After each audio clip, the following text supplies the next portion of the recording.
좋은 친구란 제목으로 말씀을 전하겠습니다. 인사가 만사라고 하는 말이 있습니다. 사람이 중요하다는 말입니다. 이 함께 할 만한 사람, 친구로 삼을 만한 사람 얼마나 중요합니까? 그런 사람을 우리가 구별해내는 게 참 어렵습니다. 보이는 외모가 아니라 그 사람의 내면을 알아야 가능합니다. 특히 나의 내면을 드러내고 말해도 나의 약점이 될 만한 것은 말하지 않고 입을 다물고 나의 장점을 인정해주는 참된 친구, 이 충성된 벗을 가진 사람은 세상의 그 어떤 물질보다도 귀한 보물을 가진 사람입니다. 좋은 친구 한 명 가지는 게 얼마나 힘든 세상인지 모릅니다. 삶의 연수가 깊어질수록 좋은 사람, 좋은 벗이 얼마나 귀한지 깨닫게 됩니다. 그렇다면 여러분, 우리는 어떻게 사람의 마음을 알고 그 사람이 선한 사람인지 벗으로 삼을 만한 사람인지 분별해낼 수 있겠습니까? 오늘 본문에 솔로몬의 잠언을 통해서 지혜를 통해서 몇 가지 한번 좋은 친구 구별하는 법을 배워보도록 하겠습니다. 첫 번째, 그 사람의 친구를 보면은 그 사람의 됨됨이를 알 수가 있습니다. 판단해 볼 수가 있습니다. 17절입니다. 철이 철을 날카롭게 하는 것 같이 사람이 그 친구의 얼굴을 빛나게 한다. 좋은 친구는 여러분, 그 사람의 말에 무조건 동의하지 않습니다. 더 좋은 의견이 있으면 자기 뜻도 밝힙니다. 이 뜻, 저 뜻 서로 비교해 가면서 좋은 의견을 도출해 나가는 것입니다. 두 친구 간에 서로 다른 의견이 있으니 서로 건설적인 토론을 하고 서로 더 좋은 방법을 찾는 거예요.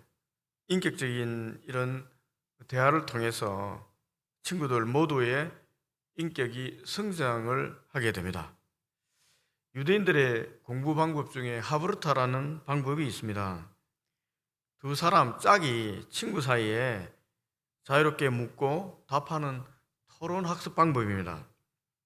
하브르타란 단어의 문자 뜻은 여러분 함께, 우정, 동료란 뜻입니다. 두 사람 동료끼리 자유롭게 대화함으로 공부하는 그런 것을 하브르타 공부법이라고 하는 것입니다. 정통 유대교에서는 이 잠언 오늘 본문에 잠언에 나타난 철이 철을 날카롭게 한다는 말씀이 사람의 지혜를 깨치는 방법인 것을 알고 이 방법을 교육법에 그대로 사용한 것입니다.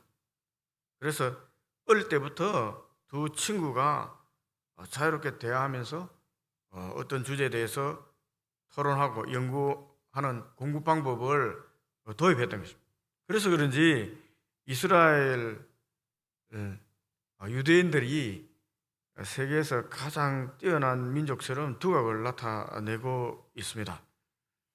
두 친구 간에 열띤 토론과 논쟁으로 각성한 사람들의 얼굴은 빛이 납니다. 뭔가 깨달으면 여러분 얼굴이 환하게 빛나잖아요. 양쪽 모두 인격과 지적 능력이 토론을 통해서 폭발하는 것입니다.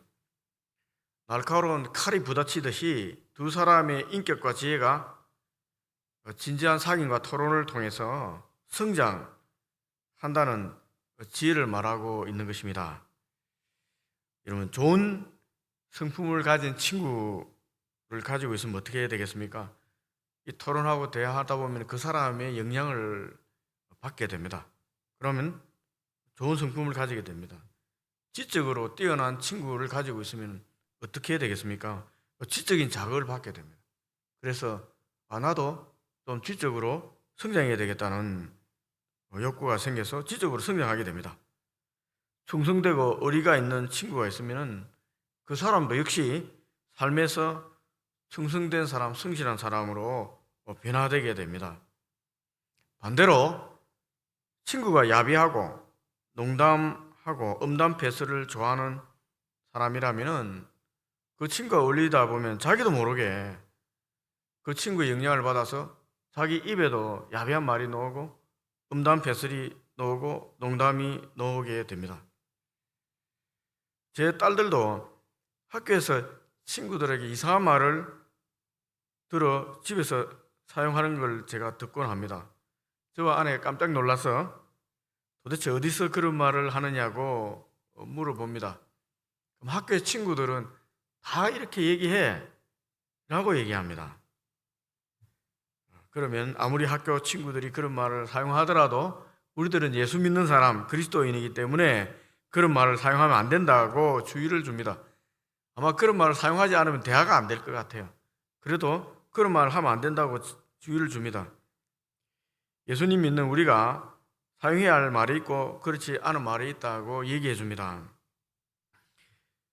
세상의 문화를 그대로 받아들이면 안 되는데 그 문화를 전달하는 사람이 친구입니다. 그러니까 영향을 안 받을 수가 없는 거예요. 여러분, 그러니 우리가 사귀려고 하는 사람이 있으면은 그 사람 친구들을 한번 보십시오. 이 사람이 어떤 사람과 잘 어울리고 있는가, 어떤 사람과 얘기하고 있는가 잘 보면은 여러분, 이 사람 됨됨이가 어느 정도 된다 판단해 볼 수 있습니다. 두 번째입니다. 칭찬으로 그 사람을 테스트해 볼 수 있습니다. 시험해 볼 수 있습니다. 21절 말씀입니다. 도가니로 은을, 풀무로 금을, 칭찬으로 사람을 단련하느니라. 이 단련한다는 게 테스트한다는 것입니다. 칭찬받는 사람은 사람들로부터 그 사람 자질이 뛰어나다고 평가받는 사람이라고 할 수 있습니다. 객관적으로 좋은 평판을 받는 우수한 사람을 우리가 칭찬합니다. 그런데 여러분, 칭찬은 칭찬받는 사람의 됨됨이를 판단해 볼 수 있는, 시험해 볼 수 있는 도구가 될 수도 있다는 거예요. 칭찬 그 자체면 좋은데 칭찬을 받았을 때 이 사람이 어떻게 반응하느냐, 그것을 볼 때 이 사람 됨됨이를 우리가 짐작해 볼 수 있는 것입니다. 여러분, 어떻게 칭찬을 통해 사람 시험할까요? 그죠? 칭찬 받을 때 반응을 보는 것입니다. 첫 번째, 이렇게 반응하는 사람이 있습니다. 좀 무지한 사람들, 자기 자존감이 낮은 사람들은 칭찬을 들으면 더 많은 칭찬을 받기 위해서 사람들에게 칭찬을 자꾸 요구하게 됩니다. 남들에게 칭찬을 갈구하는 거예요. 조그만 일이라도 더 칭찬을 듣기 위해서 내가 이것도 했고요, 저것도 했고요, 이런 일도 저런 일도 했어요. 말하지 않아도 되는데 계속해서 얘기하는 거예요. 이 얘기도 하고 저 얘기도 하고 이제 칭찬해 달라는 것입니다. 시시콜콜한 것까지 쉬지 않고 얘기합니다. 말합니다. 남들에게 인정을 받으려고 하는 거예요. 어떻게든 칭찬받기 위해서 이런저런 얘기를 하는 것입니다. 두 번째 부류의 사람은 기가 얇은 사람입니다. 이런 사람은 칭찬을 들으면 마음이 흥분해서 막 들떠 부풀어 오르게 됩니다. 그래서 자기네 객관적인 실력을 보지 못하는 겁니다. 마치 대단한 사람 된 것처럼 행동합니다. 이런 사람이 지혜가 있으면 어떻게 되겠습니까? 이런 사람 주위에는 아첨하는 사람들은 붙어 있습니다. 세 번째 부류의 사람은 지혜로운 사람입니다. 지혜로운 사람들은 칭찬을 들을 때 담담합니다. 특별한 반응을 하지 않습니다. 특별한 일이 아닌 것처럼 행동합니다. 오히려 칭찬을 들으면 큰일 난 것처럼 자신을 낮춥니다. 특별히 여러분, 지혜로운 신앙인들은 자신이 한 일로 인해서 사람들이 자신을 칭찬할 때 아주 긴장합니다. 신앙인이 칭찬받으면 굉장히 긴장하는 거예요. 하나님 일을 하는데 한순간 우쭐해지면은 하나님의 영광을 빼앗고 나락으로 떨어진다는 사실을 알기 때문에 그렇습니다. 우리 14절 한번 보세요. 이른 아침에 큰 소리로 자기 이웃을 축복하면 도리어 저주같이 여기게 되리라 했습니다. 여기 축복한다는 말이 칭송한다는 말입니다. 칭찬한다는 것입니다. 이른 아침에 그것도 큰 소리로 다른 사람 다 들으라고 그 사람을 칭찬할 때 칭송할 때 지혜자는 저 사람이 자신을 저주하는 것처럼 생각한다는 것입니다. 그렇게 생각해야 됩니다. 왜 그렇습니까? 예수님께서 누가복음 16장 15절 이렇게 말씀하셨습니다. 사람 중에 높임을 받는 그것은 하나님 앞에 미움을 받는 것이다. 사람의 칭찬은 우리를 하나님께 미움을 받게 하는 것이다 라고 생각하십시오. 목에 칼이 들어왔다고 생각하십시오. 진실한 신앙인은 무슨 일이 있어도 하나님의 영광을 자신이 받을까 두려워해야 합니다. 그러니 자기를 높이는 칭찬 들을 때 긴장해야 되는 거예요. 한순간에 무너질 수 있으니까. 하나님 분명히 내 영광을 다른 자에게 주지 않겠다고 이사야서에서 말씀하셨습니다. 또 사도행전 보면 헤롯 아그리빠 왕이 하나님께 돌릴 영광을 자기가 받으려고 했습니다. 그 결과 벌레가 먹어 죽었습니다. 그 구절이 이렇게 기록되어 있습니다. 한번 읽어드리겠습니다. 헤롯이 나를 택하여 왕복을 입고 단상에 앉아 백성들에게 연설하니 백성들이 크게 부르되 이것은 신의 소리요 사람의 소리가 아니라 하거늘 헤롯이 영광을 하나님께 돌리지 아니하므로 주의 사자가 곧 치니 벌레가 먹혀 죽으니라. 이 헤롯 왕만 일으켰습니까? 우리도 칭찬 들으면 한순간에 우쭐해서 내가 잘나서 그런가 보다 한마디 이렇게 생각을 할 수가 있거든요. 하나님 주신 영광인데도. 그러면 하나님 영광을 가로치는 것입니다. 그럼 잘 칭찬을 듣고 어떻게 판단하는지 사람의 됨됨이를 여러분 구분해 보시면 사귈 만한 사람인지 아닌지 판단해 볼 수 있습니다. 세 번째, 자기 일을 성실히 하는 사람인지 살펴봐야 됩니다. 23절, 24절입니다. 내 양떼의 형편을 부지런히 살피며 내 소떼에게 마음을 두라. 대저 재물은 영원히 잊지 못하나니 면류관이 어찌 대대에 있으랴. 자신의 양떼를 부지런히 살피고 자기 소떼에 마음을 두는 것은 여러분 자기 일을 열심히 챙겨갖고 한다는 거예요. 내가 가지고 있는 직분, 직업을 열심히 일을 한다는 거예요. 당연하지 않습니까? 우리가 하는 일 열심히 일하는 것 당연하다고 생각해야 됩니다. 그런데 왜 이렇게 강조하는 것일까요, 여러분? 당연하지 않다는 겁니다. 세상 사람들은. 특히 많은 재물을 가진 사람들은 자기 사업체나 일을 남에게 맡겨버리고 아무것도 하지 않을 수도 있습니다. 솔로몬 때는 목축업이 대세였기 때문에 자기 양과 소떼를 부지런히 살피라고 한 것입니다. 돈이 많은 목장주라고 해서 자기 양, 소떼를 목동에게 다 맡겨버리고 빈둥거리면 어떻게 되겠습니까? 정녕 재물은 날개를 내고 날아가는 것입니다. 우리가 주의해야 되는 것은 사장이라든지 재물 많은 사람만 얘기하는 것이 아닙니다. 직업에 차별 두고 얘기하는 것이 아닙니다. 만약에 목동이라면 목동의 일을 열심히 해야 한다는 것입니다. 자기 맡은 일을 열심히 해야 된다는 거예요. 엉뚱한 일 하지 말라는 거예요. 저희 청년 중에 이사하는 집 청소하는 그런 청년이 있었습니다. 그 청년은 20대였지만 청소하는 일을 부끄럽게 생각하지 않았습니다.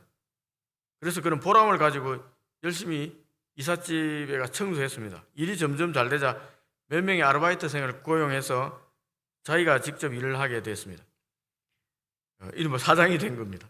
그런데 이 청년이 직접 아르바이트생과 함께 일할 때는 청소 후에 클레임이 없었습니다. 없다는 겁니다. 그런데 자기가 혹시 예배를 들으러 온다든지 이렇게 빠지게 될 때 아르바이트생들한테 다 맡기고 오면은 청소 끝난 후에 그 집주인으로부터 전화가 온다는 겁니다. 간혹. 그리고 왜 청소가 안 됐느냐, 이런저런데 청소했느냐는 불만사항을 제기한다는 것입니다. 그러면 자신이 다시 직접 가서 다시 청소한다는 겁니다. 그럼 이런 청년 같으면은 여러분 자기 일에 열심히 하잖아요. 한번 사귈 만한 청년 아닙니까? 괜찮은 청년이잖아요. 엉뚱한 것에 관심을 두고 자기 일을 소홀히 하는 사람은 다른 사람의 관계에도 역시 소홀히 할 것입니다. 말씀을 맺고자 합니다. 우리가 좋은 친구를 얻으려고 하면은 우리 스스로 먼저 좋은 친구가 돼야 할 것 같습니다. 내게 좋은 친구가 없다면은 내가 좋은 친구가 아닌가 한번 생각해 볼 필요가 있습니다. 나 스스로 오늘 이 말씀에 비추어 내가 좋은 친구의 자질이 있는가 한번 생각해 보면 좋겠어요. 여러분, 이 자리에 저도 마찬가지로 내가 좋은 친구의 자질이 있는가. 첫 번째, 우리가 현재 만나고 우정을 나눈 친구들, 저와 지금 대화하고 있는 친구들, 저와 사귐이 있는 친구들은 정말 남들이 보기에도 정말 괜찮은 친구들인가? 사귈 만한 친구인가? 아니면은 내기에 듣기 좋은 말만 하는 친구가 아닌가? 한번 생각해 보십시오.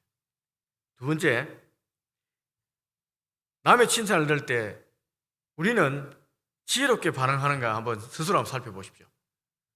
내가 남의 칭찬을 들으면 우쭐해집니까? 그럼 칭찬 더 해달라고 자꾸 이런저런 저런저런 다른 적을 자꾸 얘기합니까? 아니면은 담담하게 오히려 몸을 낮추고 큰일 난 것처럼 그렇지 않다 겸손합니까? 한번 판단해 보세요. 내가 어떤 부류의 사람입니까? 세 번째, 우리 스스로 맡겨준 일을 충성되게 성실하게 감당합니까? 아니면 제 일도 잘하지 않으면서 다른 일에 마음 두고 있지 않습니까? 이것 하면서 또 자꾸 저것도 하고 이것도 잘 안 하면서 제 일, 딴 일 자꾸 합니까? 하나님 맡겨준 이 일에 충성되게 일합니까? 직분에? 아니면 늘 딴 일에 또 관심이 있습니까? 이 돈에 관심이 많습니까? 돈하면은 앞에서 읽었는데 돈은 날개가 돌아서 독수리처럼 날아간다고 되어 있습니다. 하나님 찾으면 돈은 들어오고 돈하면 날아갑니다. 그리스도인으로 늘 십자가 앞에 마음을 한번 살피면 좋겠습니다. 주님 닮은 제자의 삶을 살면은 주님이 우리에게 좋은 친구라고 하셨잖아요. 그리고 우리도 좋은 친구가 될 거라고 확신합니다. 오늘 새벽에 우리 마음을 살피고 내가 좋은 친구가 되게 해달라고 기도하시고 또 좋은 친구들 한 명이라도 생길 수 있게 해달라고 한번 기도하면 좋겠습니다.